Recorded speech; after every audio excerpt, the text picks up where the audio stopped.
Today, I make Philadelphia cheesesteak sandwiches. Let's get cooking.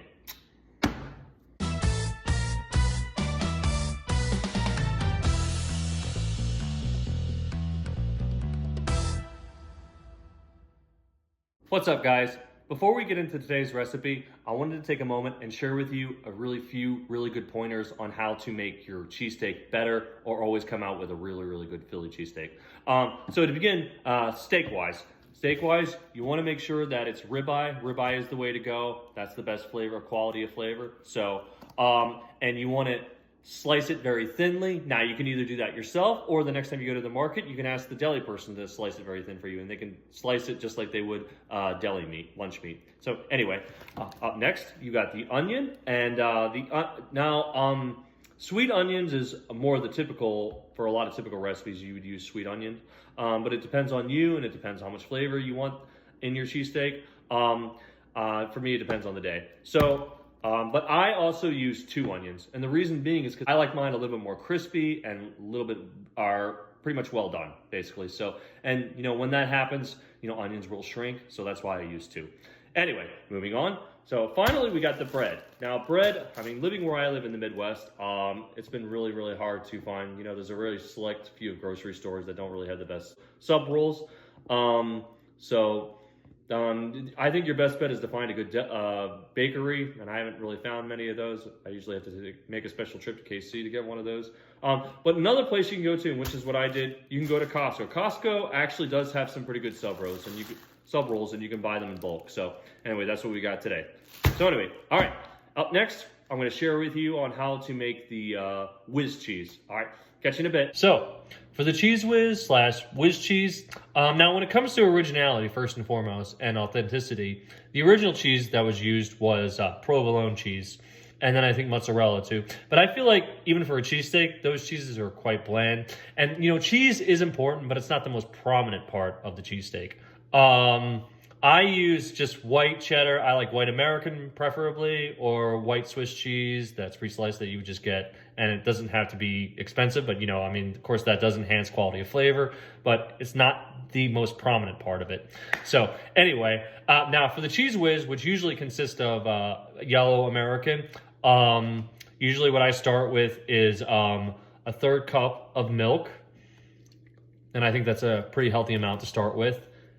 And then I add yellow American. And normally what I get is block cheese, because I like to use block cheese, especially when I'm making a roux or a cheese sauce, just because the flavor is better. Because like I've said in my previous videos, grocery stores add potato starch to cheese that's already pre-sliced just to preserve shelf life, so the taste is a little bit different. But anyway, but this works too.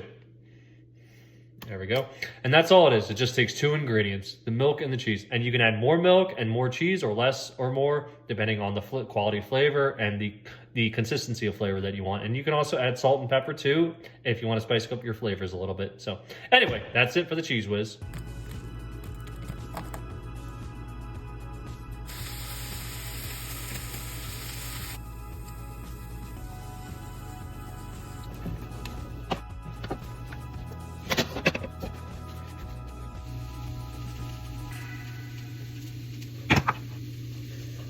And the taste test, let's try the one with the cheese whiz first.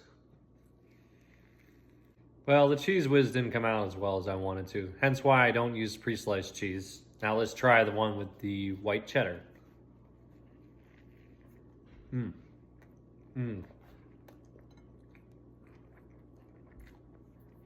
That's $1 million cheesesteak right there. So, one thing I forgot to mention, and I hope this is something that I'll be able to invest in very soon. A bread maker, that's another way to go. So you can make your own sub rolls. My mom does that, and that is all kinds of another ball game of deliciousness. So yes, that is also another way to go when you are making your Philly cheesesteak, just to enhance the flavor, make it better. So the next time you find yourself making Philly cheesesteaks, whether it's for the 100th time or the first time, just keep in mind, use the ribeye steak and a good bread. You keep those things in mind, then you're gonna make a great Philly cheesesteak every time. But this is what 5 stars tastes like. 5 stars all day, boom.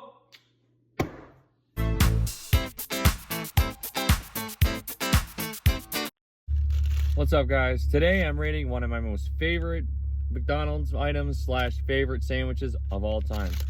The one and only steak, egg, cheese bagel.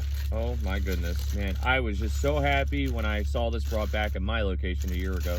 So it was really interesting, you know, like back in the pandemic time, I think it was 2020. Yeah. Well, for a while they had all day breakfast and everything, and everybody was so hyped about that. But I guess well, honestly, I didn't even really like it. They only had like 3 or 4 different items where I was at the closest location that I go to. It was just a couple of sandwiches. It wasn't even anything else really. But yeah, and then I guess during the COVID pandemic, yeah, that's when they got rid of the all-day breakfast. And I think the breakfast sandwich, from what I remember, I could be wrong. I'm gonna have to look that up. That's when they got rid of the bagel sandwich too. But yeah, it just finally made a comeback. I don't think it's at every location, but it's just at certain ones. But I'm so glad that it did. You know, and it was funny too, during the pandemic too, like, it wasn't just McDonald's. I remember Taco Bell getting rid of a lot of their fancy items too, like the double decker, which was a really popular item. So yeah, it was pretty interesting, yeah. I guess it was really hard to get supplies, which I guess kind of makes sense. Don't quote me on that, I could be wrong. But anyway, you all know the gig. I'm gonna take my first bite, taste test, and I'm gonna give you my thoughts and my ratings. Wow.